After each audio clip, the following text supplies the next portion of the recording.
കുളങ്ങര ചമയവിളക്കിനെ പറ്റി കേട്ടിട്ടുണ്ടോ? ചമയവിളക്കിൽ പങ്കെടുക്കാൻ വേണ്ടിയിട്ട് നമ്മുടെ ജാസി അറിയാത്ത ആൾക്കാർ വളരെ ചുരുക്കമായിരിക്കും. ജാസിയും ജാസിയുടെ ഫ്രണ്ട്സും എല്ലാവരും കൂടെ വന്നിട്ടുണ്ടായിരുന്നു.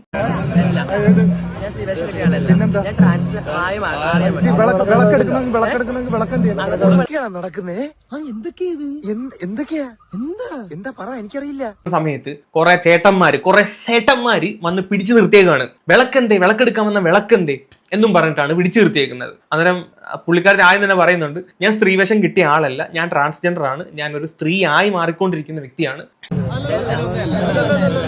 വിളക്കെടുക്കാൻ വന്ന ആൾ അവിടെ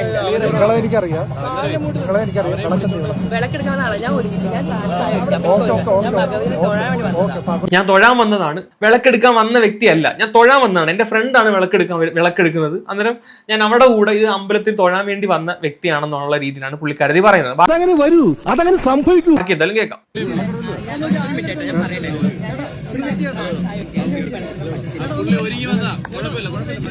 വിളക്കെടുക്കാൻ വന്ന ആള് വിളക്കെടുക്കാൻ വന്ന ആൾ അവിടെ വിളക്കെടുക്കാൻ വന്ന ആളെ ഞാൻ പുള്ളിക്കാരത്തിയുടെ കൂടെ വന്ന ആ ഫ്രണ്ട് അപ്പുറത്തോട്ട് എന്തോ പോയി. അപ്പോഴാണ് ഇവന്മാര് വന്നത്. അന്നേരം അവസാനം വീഡിയോ വരെ കാണിച്ചു കൊടുക്കേണ്ട അവസ്ഥ വന്നു.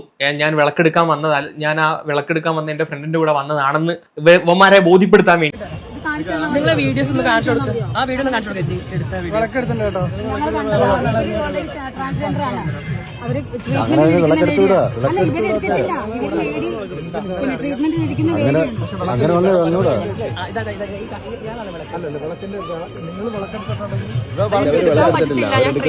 വേറൊന്നുമല്ല, ജാസി അറിയാവുന്ന വ്യക്തികളായിരിക്കാം. അതുകൊണ്ട് ജാസിയെ കണ്ടപ്പോ ഒന്ന് ചൊറിയാൻ വേണ്ടി പോയി മുട്ടിയതാണ്. അല്ലെങ്കിൽ ജാസി ഒരു മുസ്ലിം ആയതിന്റെ പേരിൽ കണ്ടപ്പം അങ്ങനെ ഗുരുകൂട്ടുന്ന അവന്മാരുണ്ട്, ഇല്ലെന്ന് പറയുന്നില്ല.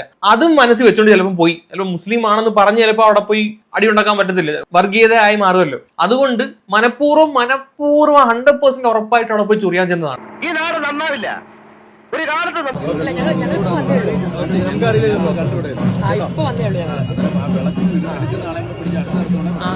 ഇപ്പൊ പോയതാണ് ഈ ഒരു 5 മുമ്പ് ആള് പോയത്. അതെ, ഇവിടെ വേഷം കെട്ടി വന്നതിന്റെ പേരിലോ അല്ലെങ്കിൽ വിളക്കെടുക്കാത്തതിന്റെ പേരിലോ ഒന്നും അവിടെ അടി ഉണ്ടാക്കിയതല്ല. ഇവിടെ വിളക്കെടുക്കാതെ വരുന്ന എത്രയോ പേരുണ്ട്. ഞാൻ അവിടെ ഉത്സവത്തിന് പോയിട്ടുള്ളതാണ്. എത്രയോ പേരുണ്ട് വിളക്കെടുക്കാതെ കൂടെ വരുന്നവര്. ആരോട് ഇതിങ്ങനെ എത്ര വട്ടം പറഞ്ഞു? വിളക്ക് ഇപ്പൊ സർജറി കഴിഞ്ഞ കാരണം വിളക്കെടുക്കാൻ പറ്റില്ല.